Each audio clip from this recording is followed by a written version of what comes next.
how do we trust usually that records are correct, right? So first of all, there's several mechanisms that we normally do. The first one is that you allow people to have rents, right? So so that would make the running of the ledger profitable, right? And then misbehavior on this ledger would cause a lack of trust. And then the lack of trust would make people not use this particular ledger anymore.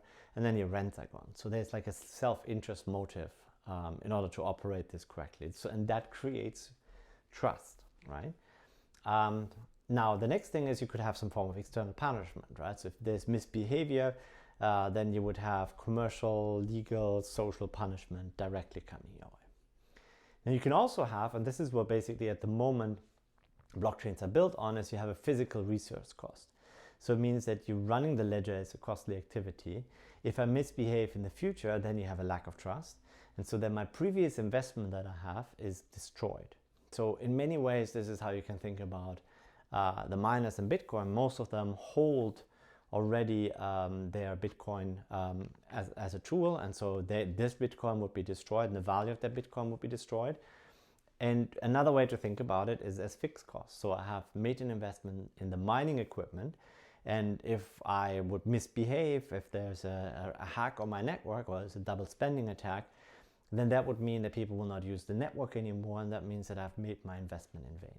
So that too is a mechanism that holds people in place. Now, the big point I'm trying to make here is that trust in the system as a whole, or trust in general, is an economic problem. It's actually not a computer science problem. It's very important to understand. Now, if you want to have a blockchain, ideally what we want to have is it should be cheap, so there would be no rent extraction. It should also be resource efficient, and it should be self-powered, so that there's no external force needed in terms of implementation of any particular good behavior.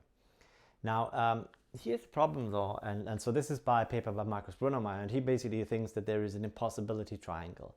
What that means usually is that you can have, there's three things that you find desirable, and you can have only two of them, and you have to make a decision. So he says basically when you have a proof of blockchain is there's no rent extraction possible, and it's self-powered, but it's not resource efficient. Now, there's another type of blockchain, it's a proof of stake blockchain, which I haven't discussed, but I'm going to explain how that works in a minute. And that one has no rent extraction, and it's resource efficient, but it's not self-powered. You need some form of external punishment mechanism in order to make it work. And then finally, you can have a centralized system, which would be resource efficient. It could be self-powered, so where you don't actually need an external force, right? Because you have sufficient amounts of interest of people not to cheat, but you would have rent extraction there, right? So because you put people in a position where they have centralized power over the system and people who are using it. So the point here is basically, in simple terms, is you can't have your cake and eat it.